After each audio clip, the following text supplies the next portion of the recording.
Well, just when we saw a little bit of relief today with temperatures finally above freezing, the bottom is falling out yet again. Our Arctic air has returned. Robert, just how cold will it get the rest of tonight and waking up tomorrow morning? It is already quite cold across much of the region. It'll only get colder as we head into the last weekend of the year. Live look outside on the CorwinAuto.com Valley Skycam, part of the Storm Team's Skycam network. Still a bit of a breeze out there. Winds will become even lighter tonight, but there'll be enough out there to create some very cold wind chills, just like they're happening right now. After topping out at 10 today, we dipped down to -8 already. Feels more like -24 with winds out of the northwest at 8 miles per hour. 1 degree colder over in Moorhead at -9. Langdon -17 already. 13 below in Devils Lake, -11 in Cavalier, 10 below in Grand Forks, also -10 over in the Baudette area.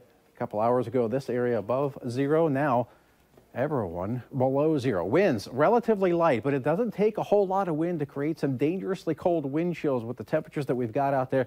Winds right now 5 to 15 miles per hour. They become around 5 to 10 miles per hour overnight tonight, and wind chills as cold as 37 below right now up in Langdon, -32 in Devils Lake, 29 below in Valley City, 27 below in Grand Forks, even well off towards the south. The wind chill in Sisseton of -20.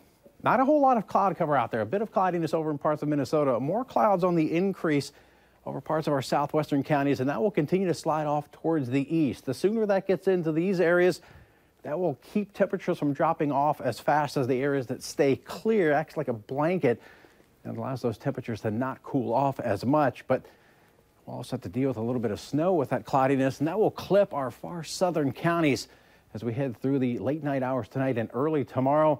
Not going to amount to a whole bunch, but could add some slick spots to the area roadways. Steadier snow well off towards the west and parts of Montana. Winter storm warnings out there. There are winter weather advisories for southwestern portions of North Dakota for as much as 4 to 6 inches of snow in that area. Off towards the west, more snow, some freezing rain over parts of Washington state. Rain right along the coast, and much of the country dealing with cold. So much snow that the coast of South Carolina under a winter weather advisory tonight for freezing rain and drizzle. Doesn't happen very often down in that area. What does happen very often in our area is some Arctic air, and that's what we're going to see as we head through the overnight hours tonight and through the weekend. Many areas double digits below zero. Where we have the clouds, may see temperatures steady to slowly rising as we head towards tomorrow morning, but still staying below zero. That snow, as mentioned, it's just going to barely clip our far southern counties. May see a few snowflakes as far north as the I-94 Highway 10 corridor, but any minor accumulations will be well off towards the south. And we're going to see temperatures remaining below zero across the entire region, and by tomorrow evening, with some clearing skies, dipping down into the 20s below zero by 10 o'clock tomorrow night in the Devils Lake Basin. For us, wind chill advisory, the entire region, that goes through noon tomorrow for those wind chills of 25 to 40 below. Here in Fargo, we'll start off the day on a very cold note. Temperatures around -15, maybe an isolated flake or two of snow. -8 at lunchtime, and only going to warm it up to -7 for your high. Picture of the day. It's a good one. Sensational Sundogs, North Moorhead. Thanks so much to Marie for sending that in. Going to use that as the backdrop to our 7-day forecast. Even colder on Saturday. Dangerously cold Saturday morning into Sunday. Near record lows both Saturday and Sunday morning. Close to 30 below on Sunday. We could have wind chills as cold as 40 to 55 degrees below zero over the weekend.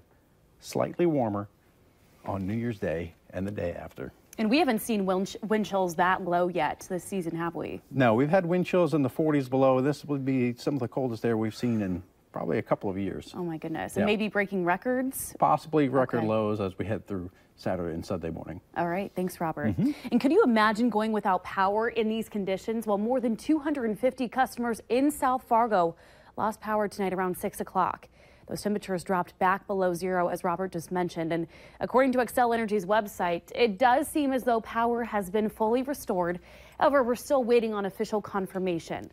The outage impacted customers in the area south of 13th Avenue and east of I-29 near 32nd Street South.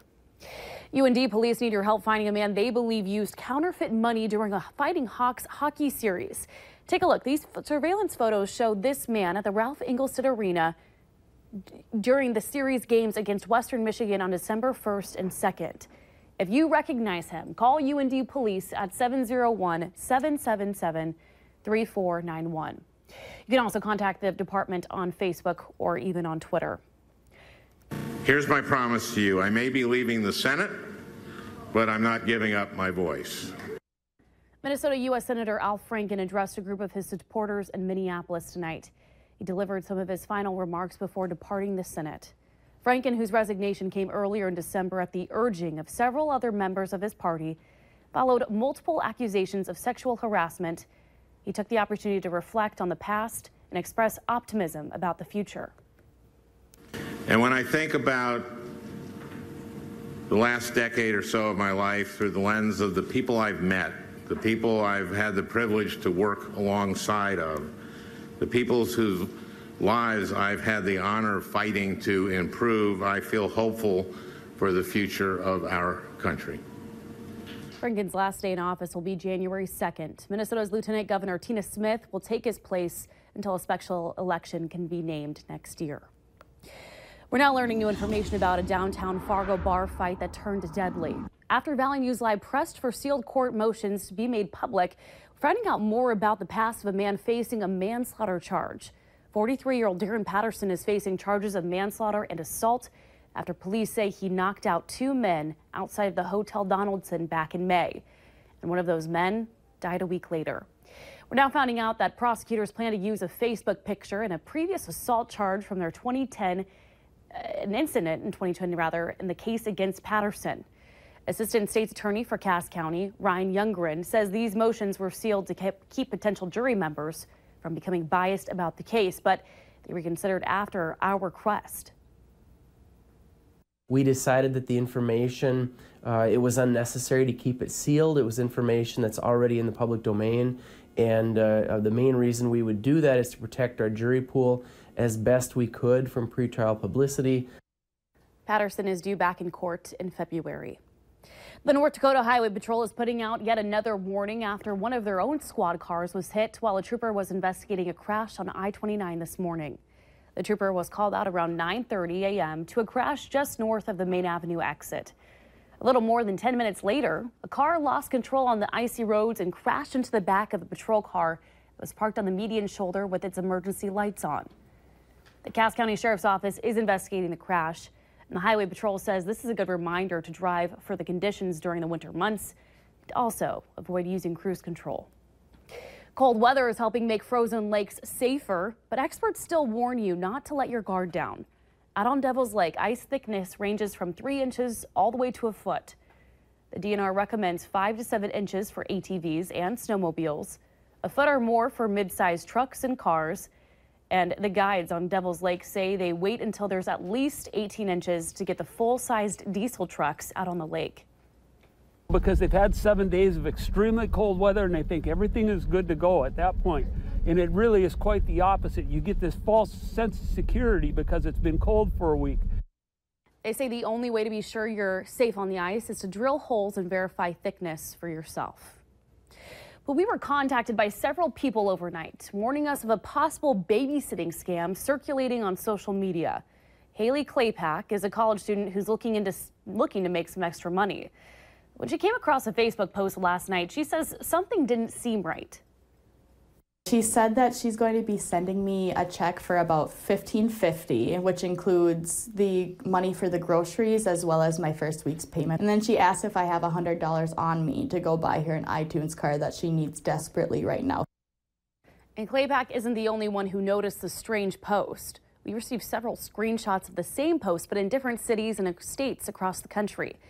Experts say to never accept money up front and to always meet face-to-face. And if you need help uncovering fraud and corruption in your community, please call us on our whistleblower hotline at 701-237-6576 and then leave your tip. A member of our investigative team will then get on the case and go to work to expose the truth.